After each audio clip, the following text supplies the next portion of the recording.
Today I'm talking about role of MIS in revision spine surgery. I was trained with Dr. Kulkarni from Bombay Hospital and also at Singapore General Hospital, where I learned minimally invasive spine surgery and anterior X-sleeve procedure. Okay, revision surgery is scary for patient as well as surgeon. But why it is scary? For a surgeon, it is scary because the culprit factor, which is a fibrosis. Due to fibrosis, the scar tissue, the complication rate is very high in revision surgeries compared to primary surgery. The most common complications are infection, CSF leak, nerve injury, and bleeding. These are due to when we enter in the fibrosis while doing open revision surgery, all these things can happen. So that's why we have to consider revision MIS surgeries in such cases. So why MIS revision surgery? Why not open? Okay, don't you think you are compromising on a decompression in already operated failed back patient? And do you think that the symptoms will resolve completely? What if it doesn't resolve completely? These are the questions which come in the mind of patient as well as surgeon. So for this, we have to go and see the reason for the revision.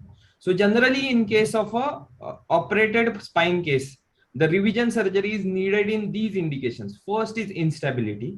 When the previously patient underwent surgery, there may be some injury to the facet joint, which leads to the instability in these kind of patient. Or there can be a recurrent canal stenosis. The central canal stenosis is very less likely because there is a significant amount of space created by a surgeon posteriorly by doing complete laminectomy. One of the common reasons for a revision in case of spine is recurrent herniated nucleus pulposus. First time we may try a revision discectomy, but sometimes when the piece of disc is in the foramen or at difficult location, we have to consider a fusion in such cases. Okay, then the foraminal stenosis caused by decrease in a height.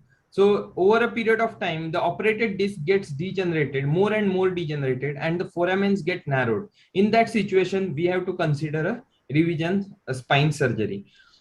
Then why MIS in revision cases? Because we enter through virgin territory in cases of MIS TLIF or a MIS procedure. Means we don't go through the fibrosis, we directly land on a facet joint and we avoid entering in fibrosis, which leads to less chances of bleeding because less handling of a fibrotic tissue, less chances of infection because we are not cutting the muscles, we are going through muscle splitting incision, which is located laterally, not through the previous incision. Less chance of nerve injury because the and CSF leak, because when you enter from the same incision, because of fibrosis, we cannot identify the neural structure very easily.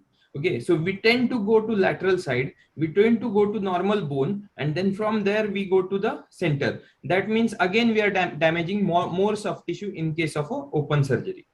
Okay, and other advantage of MIS everyone knows, a less hospital stay, early mobilization, and less pain in case of MIS. Okay, today I'm going to share one of my case, a 70-year-old female who was operated with a laminectomy discectomy at L2 L3 level previously, presented with severe back pain, left more than right lower limb radiculopathy, significant claudication, tingling numbness in left lower limb, but her neurology was normal. There was a significant tenderness over the dorsolumbar junction and at the operative site. So, and all her blood investigations were normal, including ESR and CRP. So we did this MRI.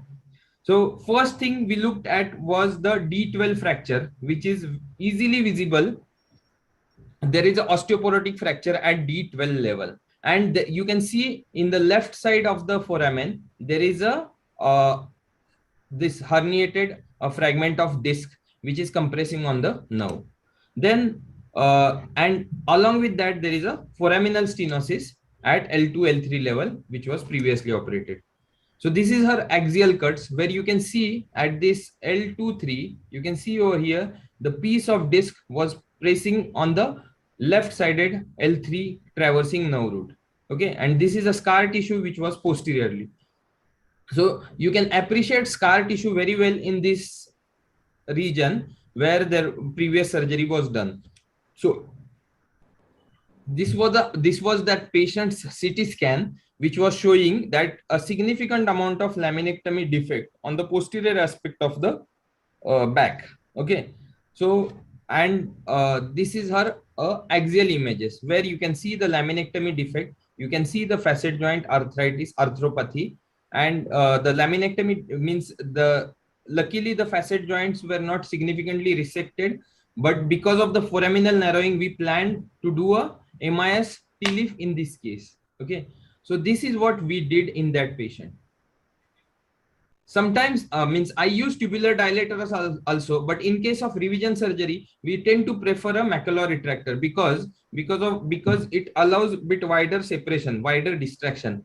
We means if you use a tubular dilator, you land up on the bone, but you cannot use nibblers. I prefer to use nibblers because there is a very less amount of bone left in case of a revision spine surgery. Okay, so here we directly landed on the facet joint. So we dissected the facet joint. Then what we have to do is we have to dissect the lateral aspect of the laminectomy defect, and we have to release the soft tissue from the inferior facet, means the bone which is left after laminectomy, the inferior facet of superior vertebra. So with the help of curate, we have released the soft tissue and fibrosis from the undersurface of the inferior facet. Okay, means by identifying the laminectomy defect.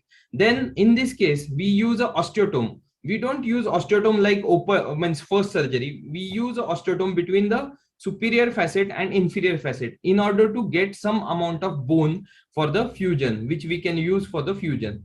So we use a osteotome in such a way that there is space between the laminectomy defect and the superior facet. So we just remove the lateral part of a inferior facet with the help of osteotome, nibblers, and disc forceps. Because of this, we get a significant amount of bone graft even in case of a revision surgeries. Okay, so we remove these pieces with the help of Kerrison punch and disc forceps. And luckily, advantage of using macular retractor is we can use a nibbler, which we cannot use through the tubular dilators. And if I'm not planning to do over the top decompression, I rarely use tubular dilators in case of a revision MIS surgeries. So after this, now we took out the inferior facet of a upper vertebra. Now we have to take out the superior facet of the lower vertebra.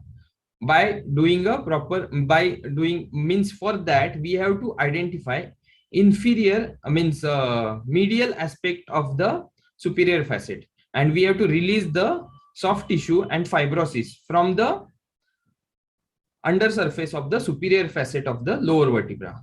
So we release the fibrotic tissue and soft tissue. Till this point, we haven't exposed any neural structure, because if we expose a neural structure at this point, there is chance of injury to the neural structure. So we removed the facet joint using Kerrison punches. The important thing here is this Macanab bleeder, which causes bleeding in this case. So we have to coagulate this Macanab bleeder very carefully, which is located on the lateral aspect of the facet joint using bipolar. Okay. Then after the resection of a superior facet, we directly land up on the disc. Okay, so at this point we have to identify the disc. We have to identify the neural structure in order to avoid injury to the neural structure. Once you identify the disc, then I looked for the piece which was there in the MRI in a lateral recess, which was compressing on the traversing L3 nerve root. Okay, so this is how we remove the superior facet. See, the part of superior facet was still remaining, so we used a Kerrison ronger to take out that part of superior facet. Okay, then see, from here we have to identify this gap. We have to put a Kerrison properly, then we can remove the superior facet. Once you remove the superior facet, this whole part is a disc. From that disc, we have to remove the herniated part of the disc first before doing anything. So see, with the help of Watson chain probe, with the help of Penfield, and with the help of nerve hook, carefully without damaging the neural structure, we have to remove the piece of the disc pieces of the disc which are in the canal first before entering in the disc space. So now means with the help of this nerve hook, we fiddle and we fiddled and we took out that piece which was compressing. The piece was significant. You have to see that whether the piece is significant or not, because sometimes we tend to under decompress, that we think that piece is out, but see, this is how this big piece was there in that foramen. Okay, means in that lateral recess which was compressing on the nerve. Then we retract the nerve with the help of nerve root retractor, and then typical like other MIS procedure, we use a curette, we use a shaver to enter the disc space, we clear the disc space, we remove the disc material, and then we put a cage along with a bone graft for the fusion purpose. Okay. So this is how it looks when we use a Macaulay retractor. Actually, when you use the tubular dilator, the scenario is different. But if you don't want to go, there is no need to go on opposite side for the decompression, over the top decompression, this is a very good retractor. This is versatile, where you can use a nibbler also. Okay, this is a lateral picture and AP view after putting a cage. This is final X-ray picture where we were able to put a good means we were able to give a good lordosis with the help of cage, and we compress posteriorly in order to achieve the lordosis. So why MIS in revision cases? This was the paper where I worked with Dr. Kulkarni. Means I was a part of few cases of this paper where we did a MIS surgeries. Initially, I used to think that we can do a open surgery and we can do a thorough decompression. But I have seen a significant number of revision cases with Dr. Kulkarni, and after that, my view for a MIS revision surgery is changed.